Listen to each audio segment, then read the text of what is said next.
So if a parent, if a guardian is in that space where that they're beginning to notice these anxiety patterns, they're beginning to notice this close attachment, they're beginning to notice that the separation anxiety is so real and the consequences of any attempt to regulate happens with such frequency and intensity, Doc. What then do we begin to suggest to them? What do we give them as, pebbles on the pathway to begin to create some form of, let's be honest, regaining some emotional connection with that child again, because it is an emotional detachment from the family. You and I both see this every day in our work. Absolutely. So give us some clues, some pebbles, some crumbs that can help a mom or a dad or a grandpa or grandparents or a person that works in the profession as we do, that says, okay, here are some things you can begin to do to begin to make some modifications here. I think, first of all, if you can start young, yeah, don't give your kid a fake play phone. Make sure that you're having human interaction with your younger children in these younger developmental stages, because some of that attachment is actually happening in play in children. And then that play is trying to be actualized into real life as adolescents. So change some of the toys, change some of the childhood entertainment modalities. If you're starting early, if you're dealing with adolescents, I think you have to have some family rituals that forbid technology. So I think that's important, and they need to be fun. Whether it's family time, board game time, and when that happens, all technology is put in a basket and put away. So I think there's small things like that. You need to have recreational vacations, days with the family where you're doing something fun that everyone gets rid of their phone during that period of time. So if we picked up a spiritual discipline, this would be the spiritual discipline of fasting. There needs to be not crisis fast. There needs to be ritual fast of regularity. There's other things that you could probably do is in small snippets, is little patterns like we read the Bible before we check our phone. Little habits that prioritize human embodied relationships and interaction over virtual reactions. It may also mean that you are intentionally helping your student, your child, your teenager get to embodied social events. So that means more, we're driving around more. We're inviting them and their friends over for some non-technological interactions, pool parties, whatever. So it may be that you're investing in the embodied more than you're investing in the virtual. So those are I think positive things that can be done to try to shape subtly and continually in the adolescence. But then there are some hard safety walls that need to be created. Turn your internet 100% off and collect all the technology and lock it up at 9:00 at night. Put it all away. One of the things that students get when they have to go into residential programs is they get unplugged. We purposely are creating this forced separation from technology. Get out of virtual world and get into real world, and understand that your real needs and your real abilities to interact and with an embodied people. So I think that's, you have to have some hard walls. And if you're going to have hard walls, you're going to have to get buy-in from family members. A unified force, grandma, grandpa, mom and dad, step parents. There needs to be a unified force that no, this is how we're going to do it, because unfortunately, these fragmented families, I hate to say that word, maybe there's a better word for that. These families that are broken into multiple parts, they often can be played against one another unintentionally, but sometimes intentionally. One family member thinks the other is being too harsh, blowing something out of proportion. And so there's some adult conversations that really need to be had, and say, we need to be on board for this. And so I think that those adult conversations, that's probably a whole conversation between you and I. How do those adults have those conversations? And but they need to get on the same page.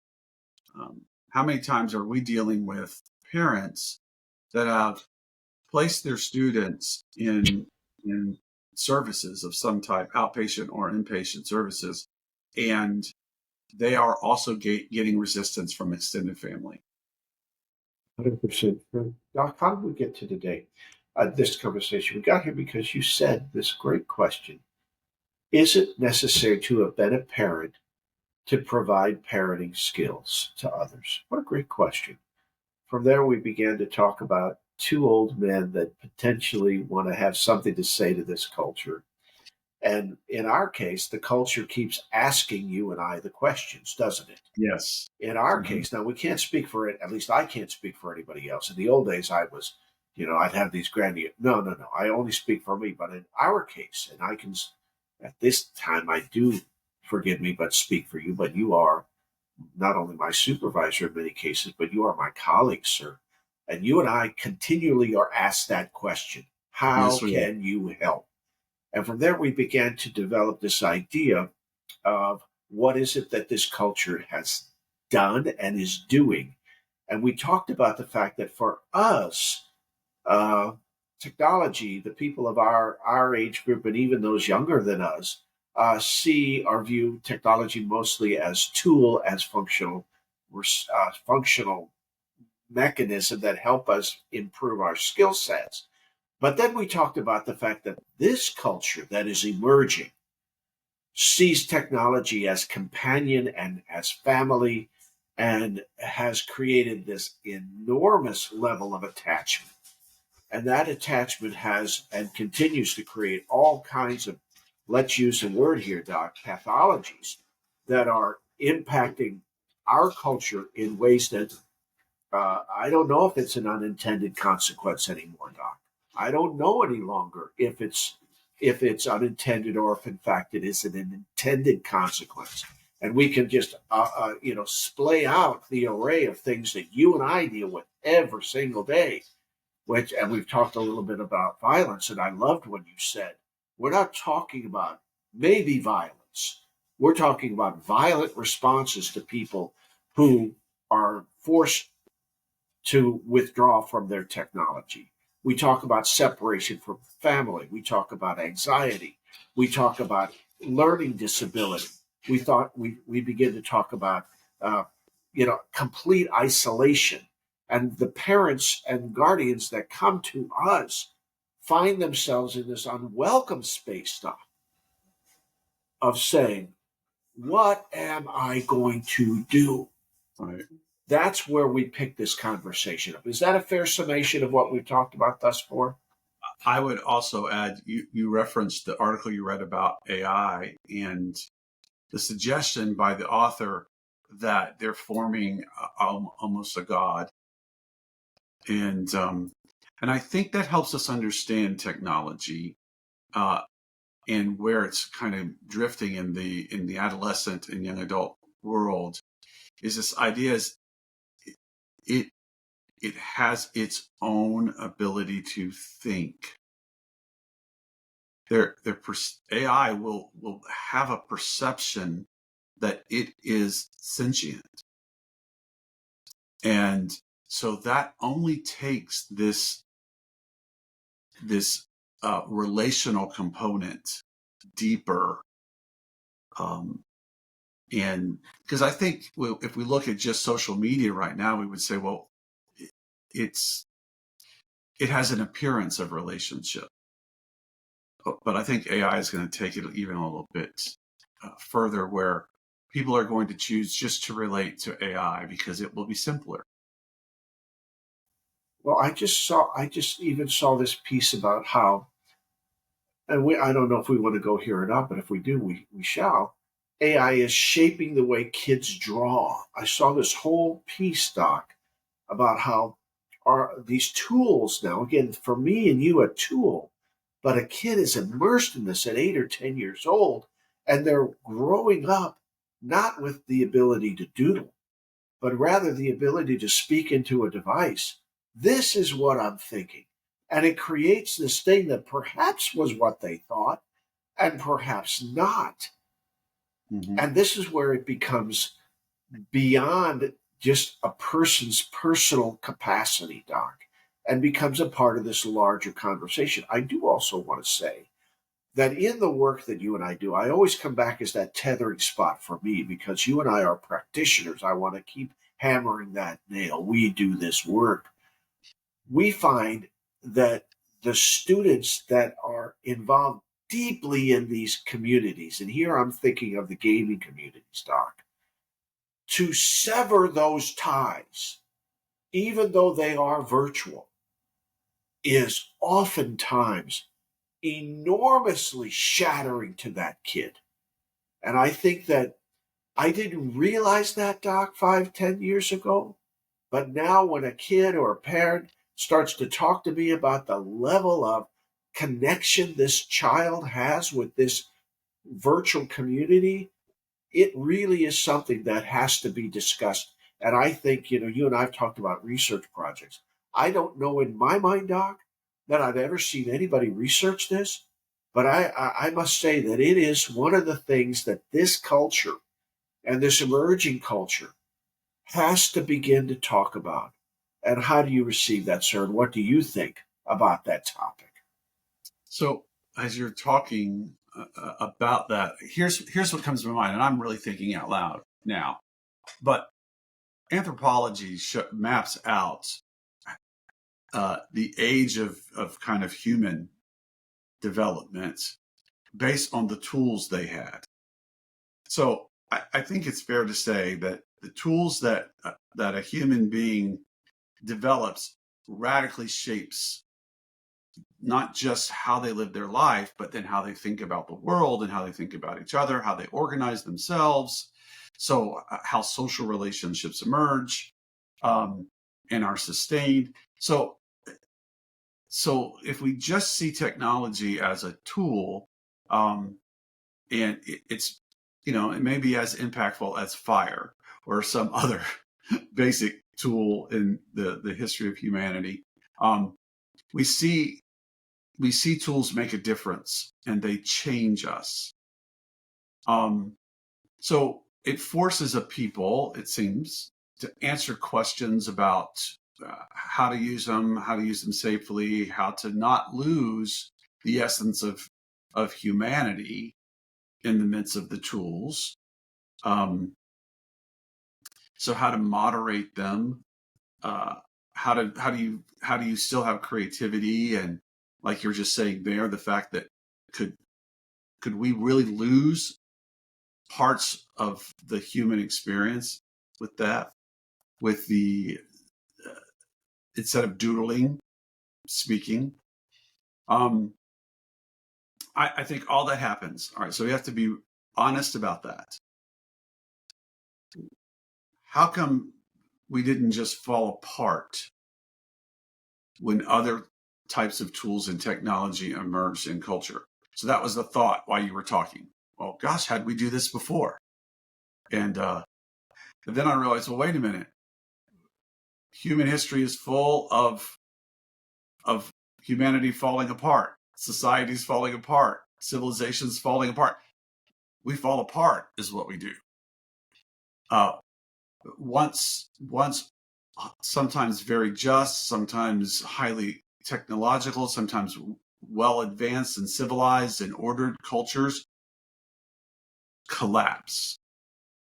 And in the collapse, they have to find out they have to go back to the basics. What's the most important? Now, I think I just sounded a little bit like a doomsdayer there, but if I just think through human history, I think about the collapse of civilizations. Always amazes me when I talk to somebody, a student specifically, and they think about like the Roman Empire and the Greeks, and like that they were like cavemen, backward people. I'm like, no, they were actually quite intelligent, quite sophisticated. They were doing amazing things without digital technology, without even some mechanical technologies. They were just doing some phenomenal stuff. They were living very civilized lives with complexities in them.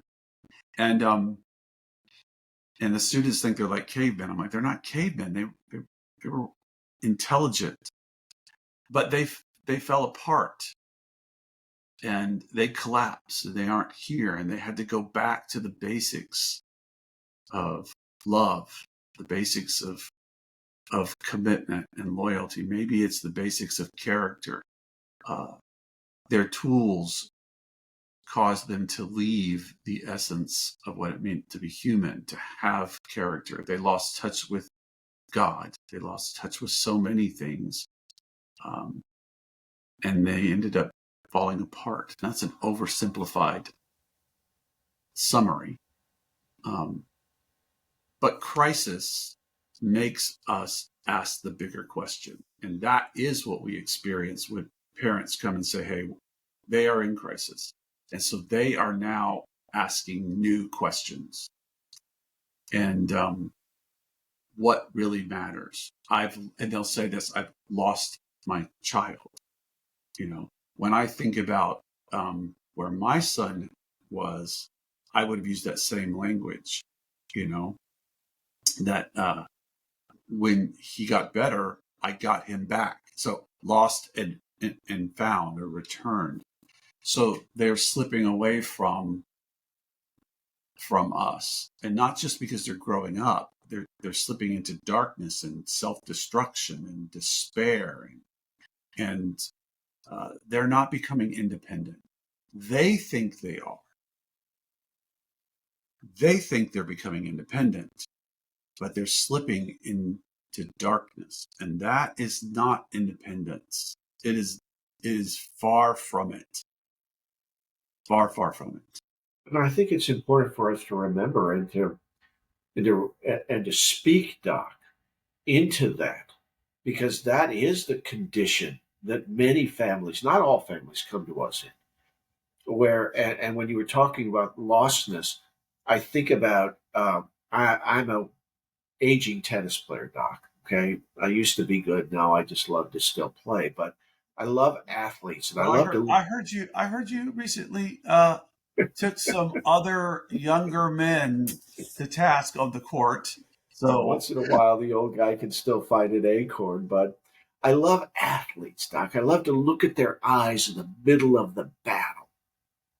I just loved, I don't care who it is, men, women, whoever. And so when these kids come to us, and to me, they're all kids, they're all children, Doc. If up to age 25, I'm just telling you, they're just children. now we are aging ourselves. Now we are aging ourselves, but for me, they're children, and their eyes are lost, Doc. You are so right when you use that term, and to see the fire returning, we can see that. Yeah. We can literally notice. And I actually have in my own progression of health and healing, I actually have a progression of when a person that we're dealing with in the therapeutic interventive work, through their eyes, how they begin to act and interact and align and alight. I actually look for that, Doc. You and I've never had that talk. Perhaps we can again, but I want to stay on topic here. And so for anyone that is noticing this lostness, I would just speak to them and say, it is a real thing. You're not configuring this in your head. You're not crazy. You're not crazy. And what you see is that distance is 100% authentic. And the other side of that, Doc, that I would speak is 100% the light of life can come back into that person's life. 100%, Doc, that I believe that. People that will ask me and you all the time, well, what do you do? Is it effective? And is it efficacious? And all these. And I love the haughtiness when people say that to those of us that are trench workers and triage workers. And I always say to them this: every single human being, Doc, deserves care. Every single human being deserves care. I mean that from the bottom of my soul. Yeah. I sat with a student not too long ago that when I first began to treat him, the message that was handed to me was that he had schizophrenia. And I did not see the signs of schizophrenia. So I began to meet with him and treat him, and he does not have schizophrenia. And but he comes from a very hostile environment as a child. He became very aggressive, and so he then started a whole series of programs that he was put through because of his aggressive behavior. So all kinds of medications that were tried to calm that. I began seeing him when he's 16 years old. He's able to be off all medication, but he was lost. He was gone. He kind of had shut down from everyone, very hidden. And so in this conversation with him, I asked him about that hiddenness, and he said, "Well, I kept doing everything wrong and destroying everybody that was around me. So I just shut down. I just stopped doing everything." So there was a survival mechanism in that. And he became better behaved. He was able then to live in among and with people without destroying them. And it took, I think, if I'm charting his history with any kind of close to accuracy, another year and a half of just baseline, still hidden, but not destructive.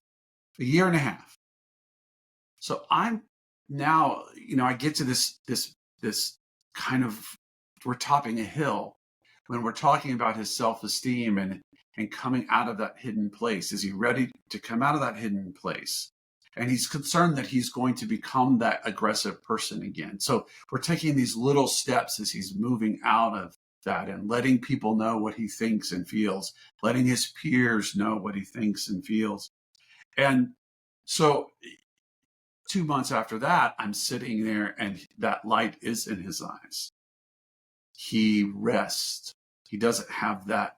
He met with me often with a flat affect that was often being interpreted as the symptomology of schizophrenia.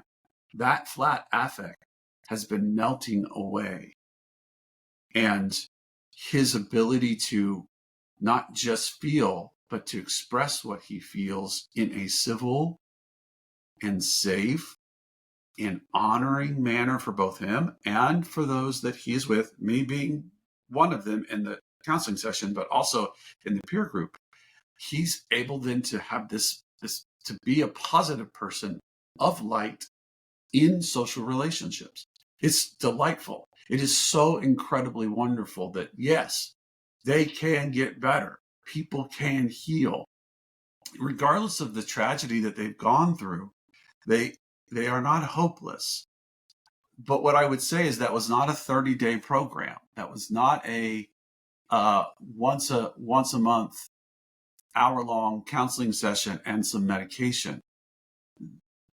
That family invested thousands of dollars and a lot of time. There was a lot of people required. And again, for a year and a half, he had to live at baseline before he was ever felt safe enough. And not because the world was after him. He didn't feel safe with himself because he had been so violent and destructive as a younger person. So sometimes they need time. Doc, and as you're talking, that just comes, all these floods come into my head of session work that you and I do and encounters that we have with families and and how such an incredible gift that people welcome us into these very, very difficult spaces. And I was thinking about this family that I was doing some work with, and they were talking to me about how dinner time was so tumultuous and so difficult. And every night it never shifted.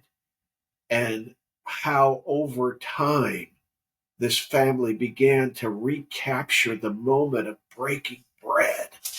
And as you were speaking, I was thinking of that family. Because right now, Doc, families are encountering this, are they not? Yes, absolutely. Yeah. There is hope. It takes work and it takes awareness. Awareness of what's going on in the world of technology, in the world of ideas. It takes a continuity, alliances, to get people to agree. It takes time for adults to sit around and have the important conversations and come to some kind of consensus. It takes a willingness to let parents have the authority that they should have in a child's life. And they need to be at school board meetings and parent teacher meetings and PTA meetings. And they need to consume content to help have an informed opinion. Grandma and grandpas need to catch up, listen, and consume content, be part of the conversation, and offer their analysis, because I think they have a lot to offer, and they have an important voice developmentally, because they've seen what can happen, both positively and negatively over the lifespan, over the stages of development in a human being. So, wow, that's a lot. That's heavy, but I think meaningful. So it was good visiting today. It's always wonderful, and so it comes back to what we do. And Yeah. I just want to remind people that we believe in session work.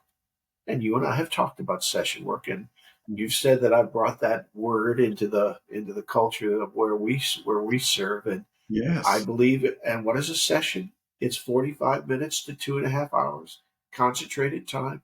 Perhaps perhaps families start with a session of separation.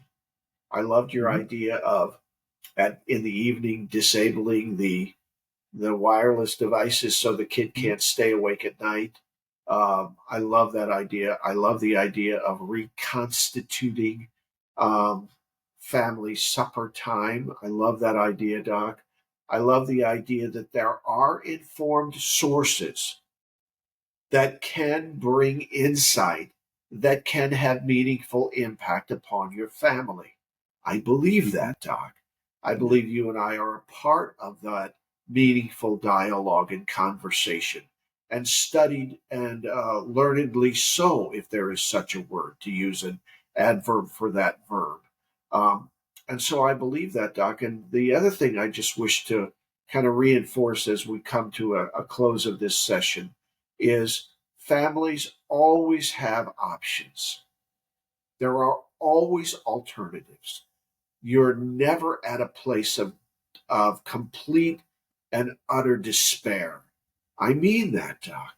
Mhm. They may not have an affordable option quite yet, but they certainly have options.